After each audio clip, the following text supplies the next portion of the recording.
Hi everybody, tonight we're going to talk about monopoly and public policy. Specifically, we're going to talk about the welfare effects of monopoly, so what happens to the benefits that accrue to society and to consumers and to the monopolists themselves.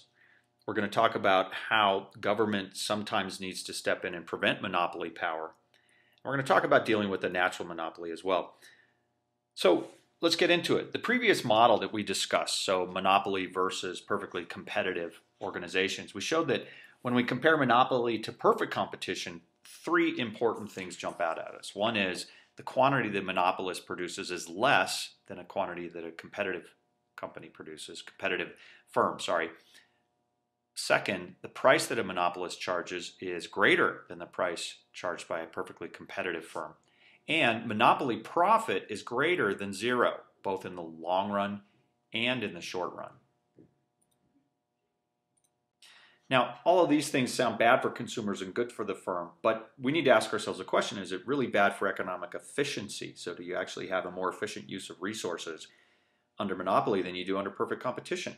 So in order to answer this question, we need to compare total welfare under perfect competition and then compare it to total welfare under monopoly. So in order to do that, let's go back to the simplifying assumption that marginal cost equals average total cost and is horizontal. And you'll recognize here these triangles that are on these two graphs. So let's compare perfect competition to monopoly. So under perfect competition, the perfect competitive output is QC, and the price, which equals marginal cost, equals average total cost, is this horizontal line. And remember, the horizontal line here is not also the demand curve, because it would be the demand curve if we were talking about an individual firm versus an entire market, and that's what we're talking about here, is an entire market. Okay, let's take a look at the same thing but with a monopolist. So in this case, here QM is the output, the monopolist output, again, where marginal cost and marginal revenue meet. And you have price set at PM, again, vertical movement from QM to PM. And some important things jump out here at us.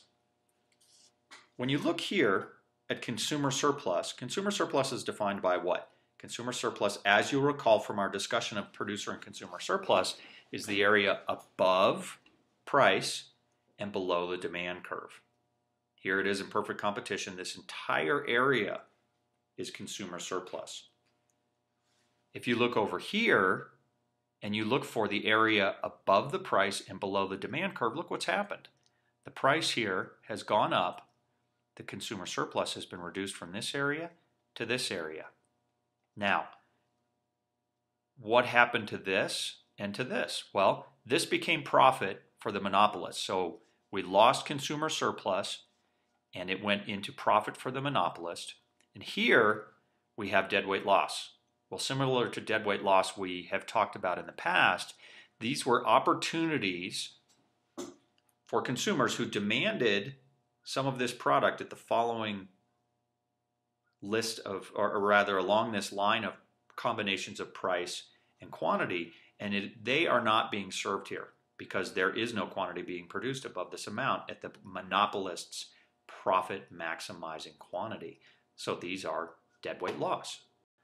And importantly, because of this area of deadweight loss, we can see that the consumer surplus in a perfectly competitive market is greater than the surplus, the consumer surplus, plus the producer surplus. So what economists say in this case is that there's a loss of total welfare. Total welfare being the combination of consumer surplus and producer surplus. That loss is in the form of this deadweight loss. And again, economists will consider this as a major drawback to monopoly power, because monopolies end up producing less surplus and, in fact, a loss in overall welfare to society. So let's talk for a minute about the ways that government works to prevent monopoly power. Some monopolies arise due to mergers and acquisitions of rival companies or due to ownership of a critical production input. The government has antitrust laws to deal with the harmful effects of these kinds of monopolies. Other monopolies, though, as you may recall, are created by massive economies of scale. These are called natural monopolies, and they exist when the average total cost of producing the entire market demand is lower if one firm exists than they would be if several smaller firms existed. So let's think about that in the case of something like local electricity market. The producer, in our case, Xcel Energy, is so large that the average total cost of producing electricity is lower than would be the case if the government broke Xcel into several small competing firms, because each of those firms would have to build massive physical plant in order to deliver energy and in order to create all the lines to deliver all the power. So we've seen that monopoly pricing can create problems for consumers and a loss of total welfare. So how does the government deal with this natural monopoly? Well, there are a couple of ways they do it. The first is public ownership. So the government could buy Xcel Energy and operate the firm itself. The advantages seem pretty clear here. Because the government isn't in the business of maximizing profit, then prices should be lower to electricity consumers. So because they're not in the business of maximizing profits and limiting quantity, they could increase the amount and decrease the price at which the monopolist is providing all that power. Well, yeah, and theoretically you could do that and there'd be no deadweight loss. Downsides exist though. So government, as a rule, is a very large bureaucracy, and they're always dealing with all kinds of issues, not just how do we maximize the efficiency of the organizations that we run. Governments can be wasteful, and that again is not a political comment, that's an economic comment. Governments can be wasteful, governments can be inefficient, and unfortunately political powers are often at play when the government gets involved, and we may end up spending money as a society in ways that we don't need to be spending money. The second way that governments handle monopolies is through regulation. So they'll regulate a market, like the market for electricity. So in other words, Xcel gets to operate the power plants and deliver electricity to all of us, but the government dictates the rates that can be charged. So let's take a look at what that might be, and I'll make this a little larger for you. So how might that work when you are regulating a natural monopolist?